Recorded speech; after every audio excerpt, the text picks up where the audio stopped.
Hello, everyone. Hello again. How are you doing? Hopefully, you can hear me now. So I know that there had been some audio problems in the past trial of, yeah, let's say tryout, transmission tryout.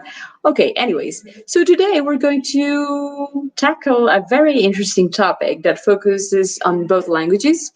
I know that some of you are English native speakers, and most of you will know,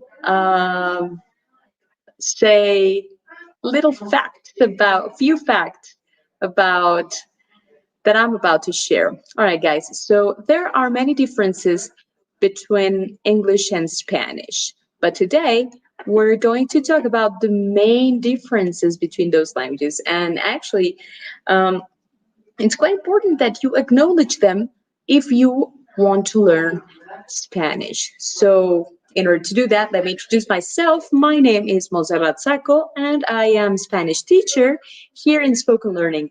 Remember that in Spoken Learning, we offer private Spanish lessons.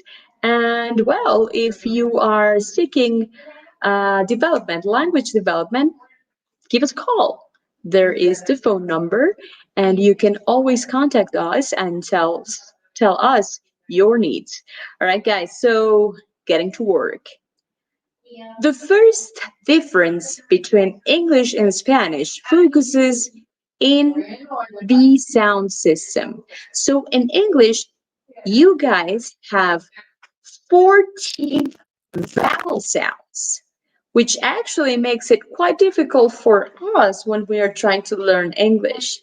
Because in Spanish, we don't have as many vowel sounds.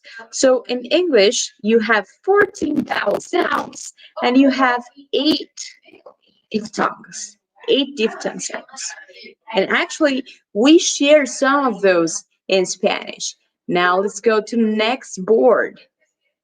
Actually, in Spanish, we have only 5 vowel sounds. A, E, I, O, U. So, although we only have 5 vowel sounds, we do have 14 diphthong sounds, okay? So these 14 diphthongs are in a way a mix between those 5 vowel sounds. And then we have triptongos. So diphthongs are sounds that exist because 2 vowels come together, but then we have 3 vowels coming together and they give a sound, a special sound. So you might find in Spanish, in Mexican Spanish, just for call it in a way, you might find a lot of those triptons, okay?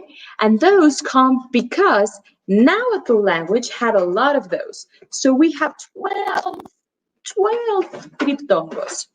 All right, guys. So another difference between English and Spanish is the order of the adjectives. So there's actually an order for adjectives in English. I really don't know the order, but I do remember that it comes like from personal opinion, and then we go to size, color, nationality, and so and so and so. But everything comes before the noun, correct? Look at this example. The beautiful red car. The beautiful red car. So actually what we have here is car. Car is our noun. And then we have beautiful, which is my opinion, and then we have the color. So opinion, color, noun, correct? And then we have the art. Now, look at this example in Spanish. Artículo determinado. Claro que sí. Un adjetivo. El sustantivo, right? The noun. And then we have another adjective. So, el hermoso carro rojo. Now, I wanted to tackle this example because as you can see, like teacher Montserrat, you are telling me that adjectives go after the noun in Spanish. Well, of course they go, but here there are studies that have proven that we may use some adjectives before the noun because we want to intensify a meaning. So here, this is what's happening. We are giving our opinion on a car, but we are stating that it's a very beautiful car, correct? So hermoso, it's actually intensifying the fact that it's a great car. It's a great red car.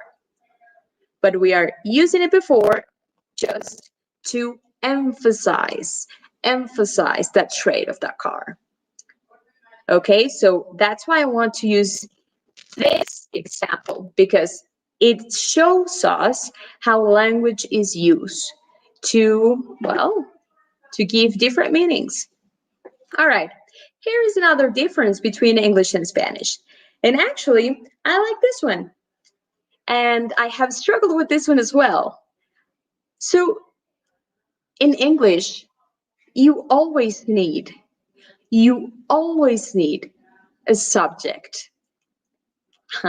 You always need a subject if you want to talk about anything. For example, I'll go to the movies tomorrow. Okay?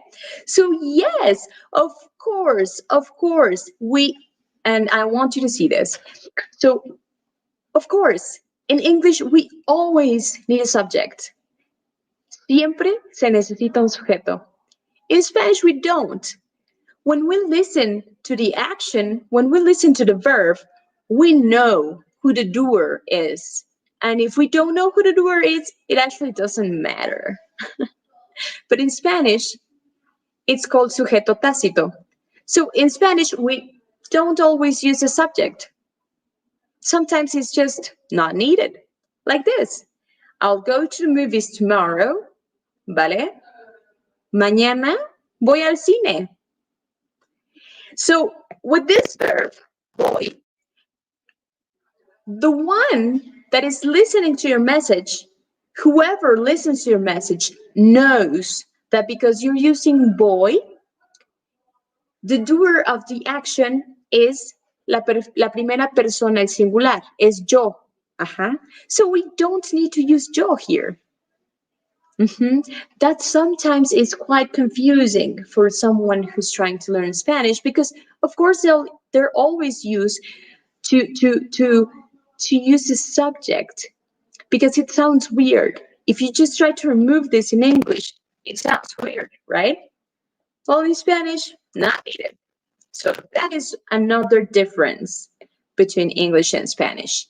And well, the last one is quite interesting, actually.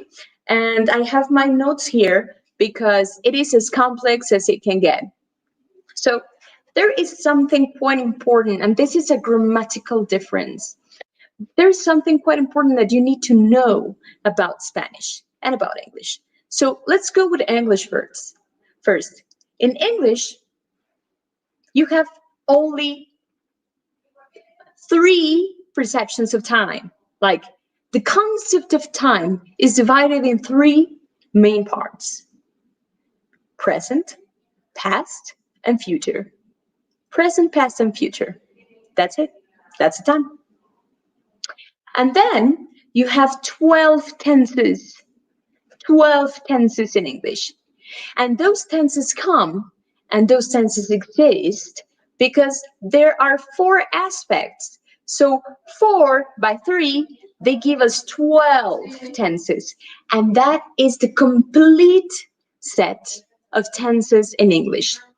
So you only have to worry about knowing how to conjugate 12 tenses. And I say conjugate because we actually use auxiliary verbs. Verb to be, verb to have, and verb to do are the 3 main auxiliary verbs. And that's about it. Correct? That's about it. So I see a comment over here. Hola, hola, ma. Estoy dando clases de gramática. All right, guys. Let's get back here. So we have 12 tenses, and that's it, right? Now, join me into a trip of complex development of Spanish language. Here, In Spanish, oh, and actually, this is so wrong, and I apologize for this. Actually, in Spanish, we have 3 moods.